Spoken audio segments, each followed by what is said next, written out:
आज हरि मंदिर में आरती चल रही थी, तो मैंने सोचा कि आरती एक बार पूरी हो जाए तो उसके बाद प्रसाद लेकर जाऊंगी।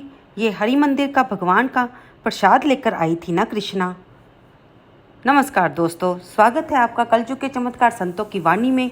आज अपरा एकादशी पर सुनिए एक कृष्ण भक्त शारदा की कहानी। क्योंकि हम कथाओं को तो सुनते ही हैं जो व्रत से संबंधित होती हैं, लेकिन जब हम भगवान के चमत्कार हर कलयुग में भक्तों के श्रद्धा और विश्वास पर आधारित होते हैं। कई भगत अपने अनुभवों में बताते हैं कहानियों के जरिए कि उनके साथ ये चमत्कार हुआ, उनको भगवान ने ऐसे दर्शन दिए, भगवान ने उनका ये वाला काम करा दिया। तो उसी प्रकार ये कहानी हमारे विश्वास को और बढ़ाती हैं। तो आज हम आपके लिए यही एकादशी व्रत पर कथा के साथ साथ कहानी भी लाए हैं। कथा का जो हमने पहली वीडियो भेजी है आपके पास, उसका लिंक भी हम इस वीडियो के डिस्क्रिप्शन बॉक्स में डाल देंगे। तो आइए सुनते हैं एक कृष्ण भक्त की कहानी। किसी गांव में शारदा नाम की एक गरीब कृष्णा भक्त रहा करती थी। शारदा का पति उमेश विकलांग था, उसका एक पैर खराब था। घर की सारी जिम्मेदारी शारदा के ऊपर थी। शारदा लोगों के घरों का काम करके अपने घर का गुजारा करती थी। एक दिन जाते हुए उसने कहा, माँ जी, यानी कि अपनी सास को कहा, थोड़ा सा आटा रखा था, मैंने रोटी बना दी है, आप भी ले लेना और बच्चों को भी दे देना। रोहित के पापा को मैंने दे दी है, मैं मंदिर होती हुई काम पर चली जाऊंगी। तो माँ ने कहा, बहू तू भी कुछ खा लेती। माँ, मैंने 2 रोटी बांध ली है, वहीं पर जाकर खा लूँगी। शारदा एक सेठ के घर पर सफाई का काम करती थी। सेठानी का स्वभाव बहुत ही खड़ूस था, यानी कि वह हर बात पर शारदा को डांटती रहती थी और उसकी आदत बन गई थी। वह शारदा को कहती कि तू लेट आई है, देर से आई है। तब शारदा बोलती, नहीं मालकिन, मैं तो रोजाना समय पर ही आती हूँ। आज हरि मंदिर में आरती चल रही थी तो मैंने सोचा कि आरती पूरी हो जाए तो उसके बाद प्रसाद लेकर ही जाऊंगी। ये हरि मंदिर का भगवान कृष्णा का प्रसाद लेकर आई थी, आप भी ले लीजिए। तब सेठानी बोली, ना बाबा ना, तेरे हाथ से प्रसाद खाकर मुझे अपना धर्म थोड़ी भ्रष्ट करना है। मैं सुबह सुबह नहा धोकर पहले ही पूजा पाठ कर चुकी हूँ।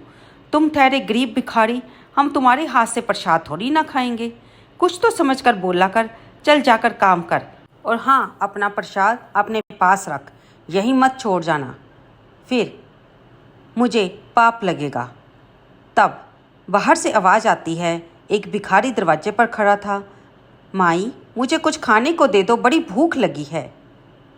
ये मांगने वाला घर के अंदर न घुस जाए शारदा, इसे बाहर से ही भेज दे, ऐसा सेठानी ने कहा और दरवाज़ा बंद कर दे।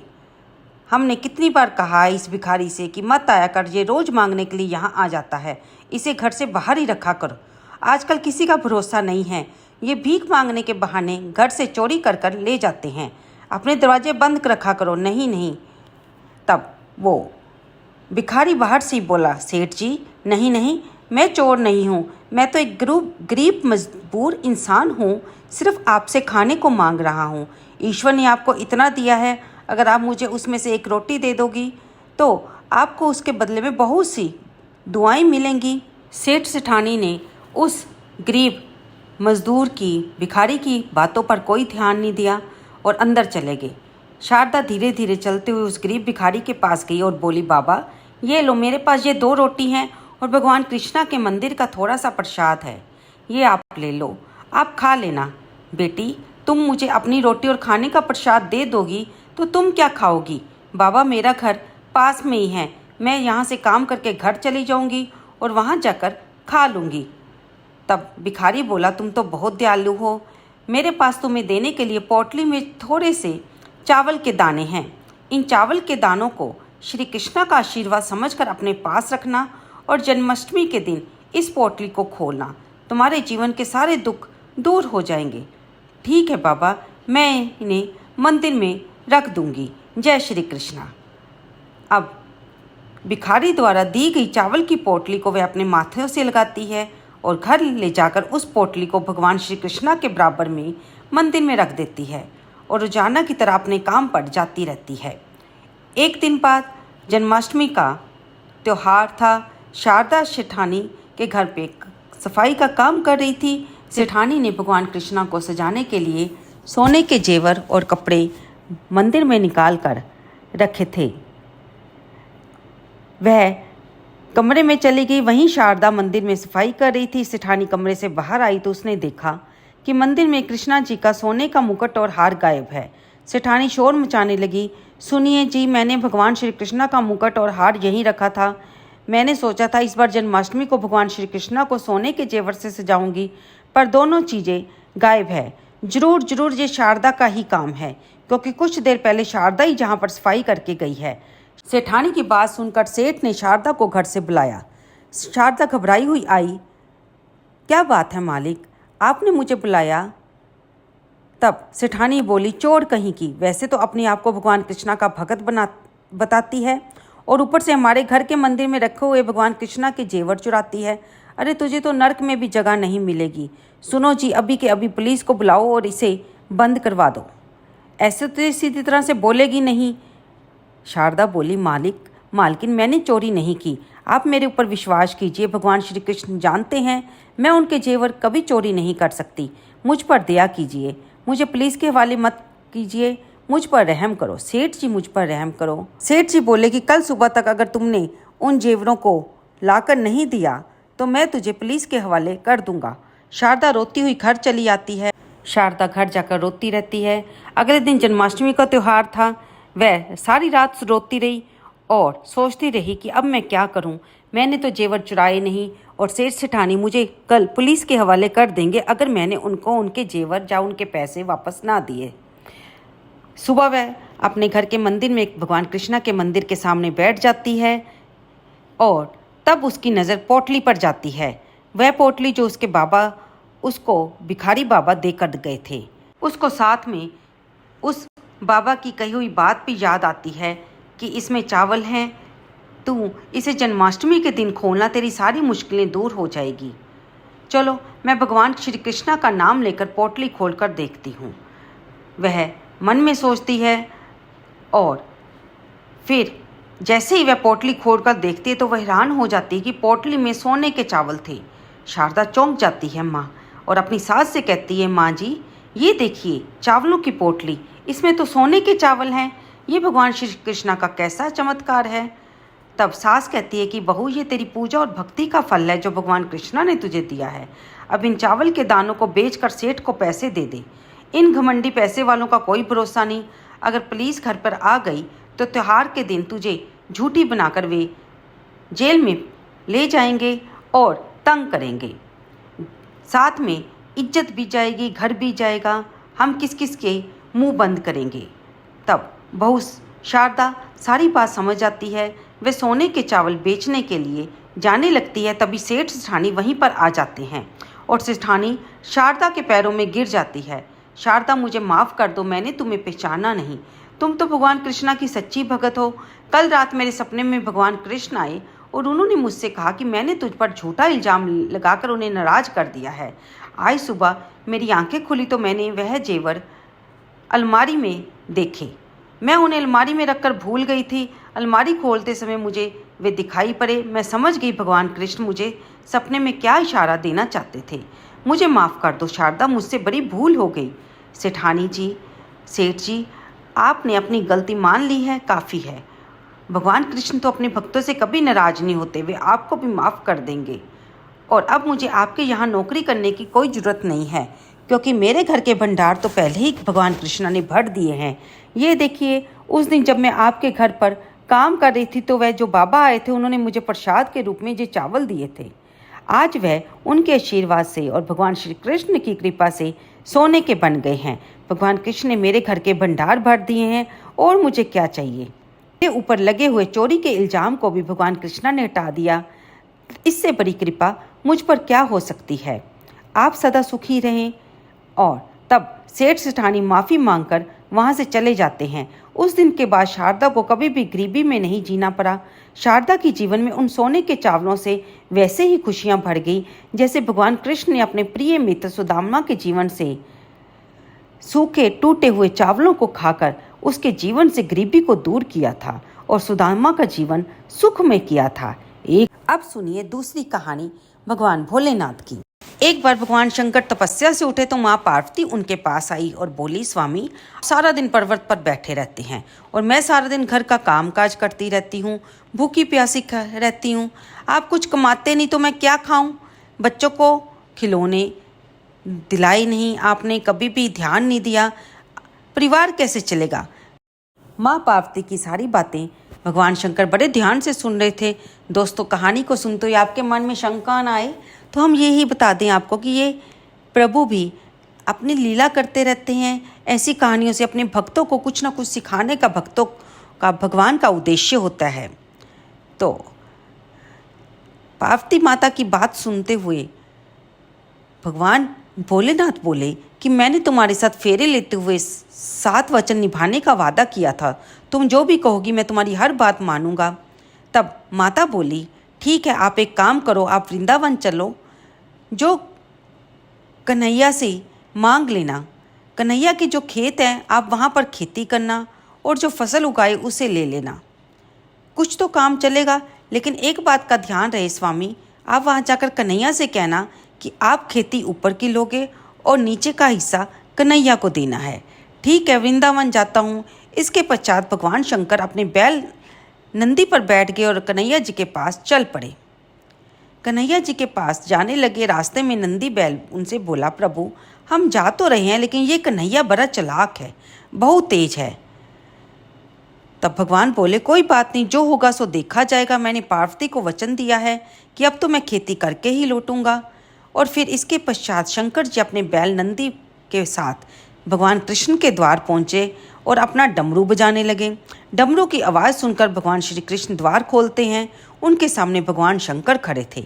वे उन्हें प्रणाम करते हैं, भोलेनाथ आप अचानक कैसे? आइए, भीतर आइए, मुझे संदेश भेज देते, मैं आपसे मिलने आ जाता। कन्हैया, काम तो मेरा है, सो मुझे ही करने आना पड़ेगा और वो भी तुम ही कर सकते हो। हाँ हाँ, बताइए मैं आपकी किस प्रकार से सहायता कर सकता हूँ। तब भगवान शंकर बोले कि मुझे आपके खेतों पर खेती करनी है।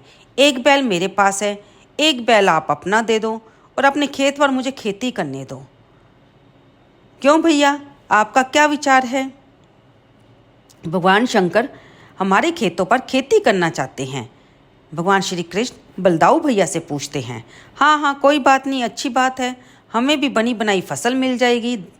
दाऊ भैया बोले, पर मेरी एक शर्त है। भगवान भोलेनाथ बोले, क्या? भगवान श्री कृष्ण ने पूछा। तब भगवान भोलेनाथ बोले कि आप जो भी बोने को बोलोगे मैं बो दूंगा, खेती कर दूंगा, लेकिन उसका ऊपरी हिस्सा मैं रखूंगा और निचला हिस्सा आप रखना। तब भगवान श्री कृष्ण बोले कि मुझे मंजूर है, एक काम करो, आप आलू बो दो, फिर मैं फसल तैयार होने के बाद आपसे मिलता हूँ। भगवान शंकर ऐसा कहकर आलू बोने के लिए, आलू की खेती करने के लिए चल पड़े। उन्होंने खूब मेहनत की, खेती की, आलू की फसल पककर तैयार हो गई। शंकर जी ने शर्त के मुताबिक आलू के जो ऊपर के पत्ते थे वो काट लिए और नीचे के आलू भगवान श्री कृष्ण को मिल गए। वे पत्तों से भरी हुई गठरी लेकर माँ पार्वती की ओर चल पड़े। माँ पार्वती के पास पहुंचकर उन्होंने जब गठरी पकड़ाई, माता ने गठरी खोलकर देखा तो हैरान हो गई, गठरी में पत्ते ही पत्ते थे। तब उन्होंने पूछा, प्रभु कौन सी खेती की है आपने?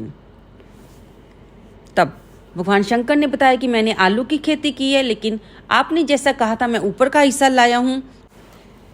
पार्वती, मैंने तो जो खेती की जैसा तूने कहा था ऊपर का हिस्सा ले आया हूँ। तब माँ पार्वती बोली कि प्रभु मुझे कुछ नहीं पता, मैं इन पत्तों का क्या करूँ? अब आप दोबारा जाओ और दोबारा खेती करके लाओ, अब की बार आप नीचे की खेती मांगना। अब भगवान श्री कृष्ण के पास भगवान शंकर नंदी बैल के ऊपर सवार होकर चल पड़े। रास्ते में नंदी ने फिर समझाया कि कान्हा बहुत चालाक है, आप सावधान रहना। शंकर जी ने फिर वही कहा कि जो होगा देखा जाएगा।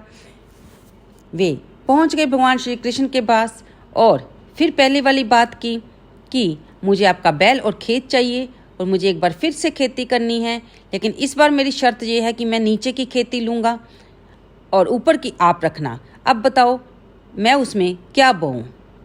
तब भगवान श्री कृष्ण के कहने पर शंकर जी ने बाजरा बो दिया। कुछ समय बाद बाजरे की बहुत अच्छी फसल उगी। शंकर जी ने बाजरे की नीचे की डंडियाँ तोड़कर कैलाश ले गए। ऊपर के दाने भगवान श्री कृष्ण को मिल गए। तब डंडियों से भरी गठरी उन्होंने माता पार्वती को दिखाई। वे फिर से क्रोधित हो गई। अरे प्रभु, आप अब ये क्या ले आए? ये तो घास फूस है, इसका मैं क्या करूँगी? इसमें बाजरे के दाने कहाँ हैं? तब भगवान शंकर बोले, मुझे तो तुमने कहा था, मैंने वैसा ही किया। नीचे की खेती ले आया हूँ, ऊपर की खेती मैंने कन्हैया को दे दी। अब मुझे कुछ नहीं पता, क्या बनाना है, क्या करना है, वो तुम जानो।